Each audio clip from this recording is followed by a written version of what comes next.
See tundub maailma kõige lihtsam asi, et mina panen täna selle paki siia automaati teele ja sina saad selle näiteks homme oma koduautomaadist kätte. Aga kas oled kunagi mõelnud, kus see pakk vahepeal kõik käib ja mida temaga tehakse, et ta sulle ikka õigesti kohale jõuaks? Vaat just seda asumegi praegu uurima.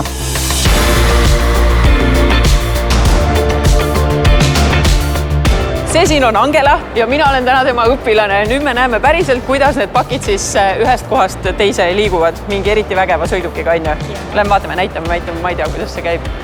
Kuidas sa oled nii õblukene väike tüdruk, kuidas see üldse käib, et sa jaksad neid pakke tõsta? Sul peab võimas muskel olema. Ma teen trenni vabal ajal. Teed, jah? Smartposti Tella on Eesti vanim iseteeninduslike pakiautomaatide teenuse pakkuja, kes avas oma automaadivõrgu juba 2009. aastal. Umbes 80% Smartposti pakimahust moodustavad äriklientide pakid, 20% eraklientide omad. 256 pakiautomaati katab Eestimaad justkui seenenindistik. Lisaks asuvad 40 pakipoodi väikeasulates.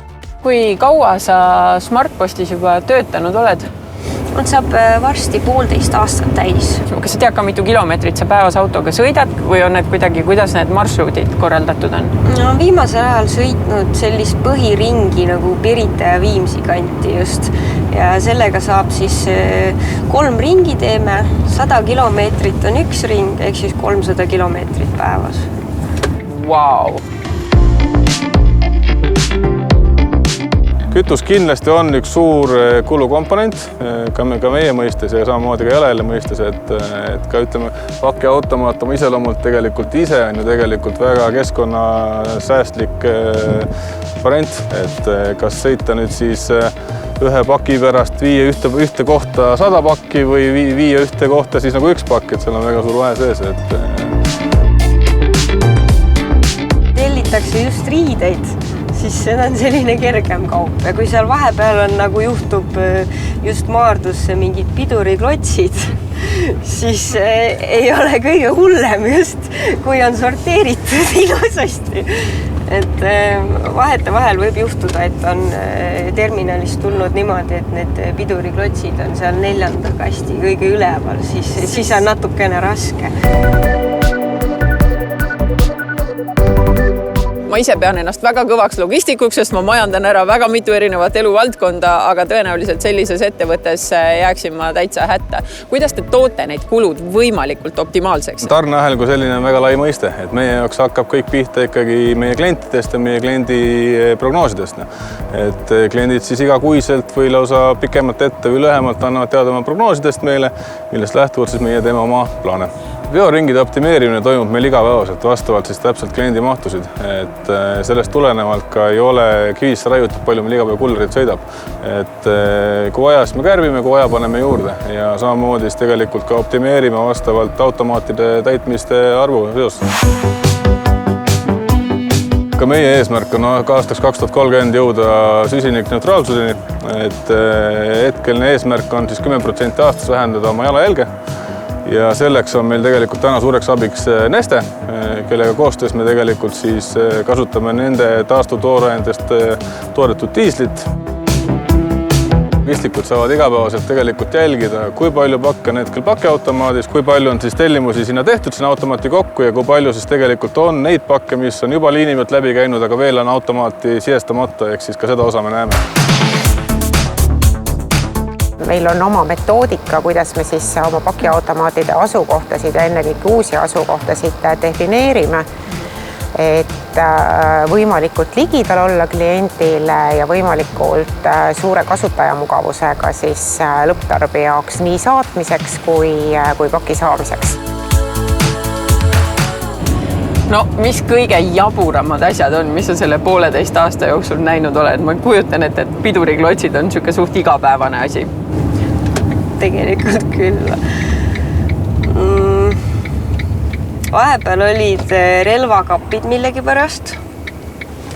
Ma ei saanudki aru, et kas on soodusmüük, aga telliti hästi palju. Niisiis, klient vormistab oma paki ja viib selle automaati.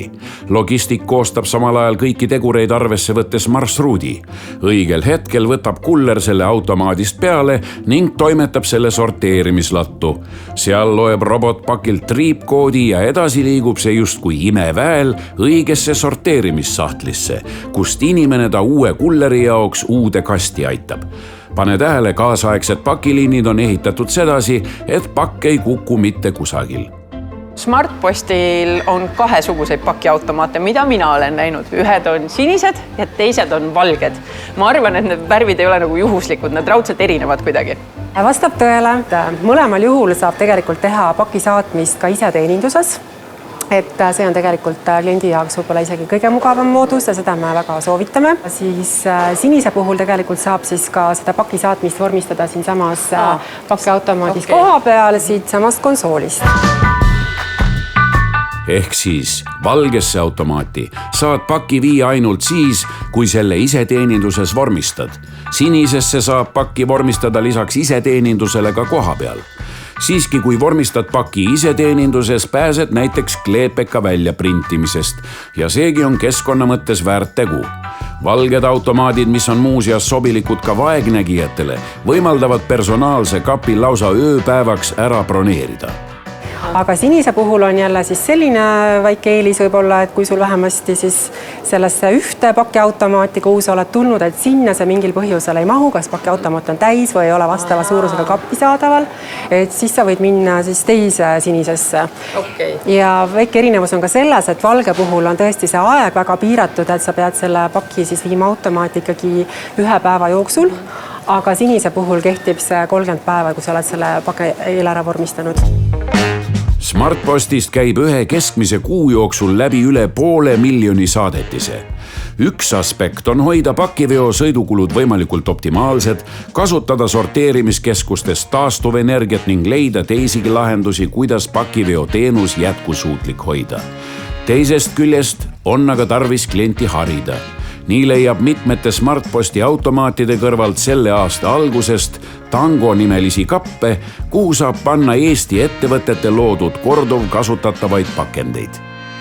Siin on siis näha Tango taaskasutuskast, aga asi toimib siis selliselt, et vastavas e-poes peaks siis olema võetud kasutusele need korduskasutatavad pakendid. Ehk siis ma saan osta endale uue asja korduvkasutatavas pakendis. Just. Et on rida e-poode, kes on ka sellega liitunud, et nende siis ostuprotsessi käigus tarbija saab endale valida selle korduskasutatava pakendi. Ta maksab selle eest väikse pandi, aga selle pandiga saab siis lõpuks tagasi. Ja kui see pakk jõuab siis inimeseni, siis on variant, eks ju, kas ta siis kohe pakiautomaadist välja võttes skaneerib selle koodi ja paneb selle karbi siia tagastuskasti või ta võib loomulikult selle pakendiga ka koju minna ja selle siis hiljem tagasi tuua. Umbes 20% tellitud kaubast tegelikult läheb tagastamisele. Ehk et tagastatakse kaupmehele koos kaubaga ja selles osas me võime öelda, et kindlasti see pakend on taaskasutatud. Pakendi taaskasutus kindlasti on väga suur võimalus pakimajanduses.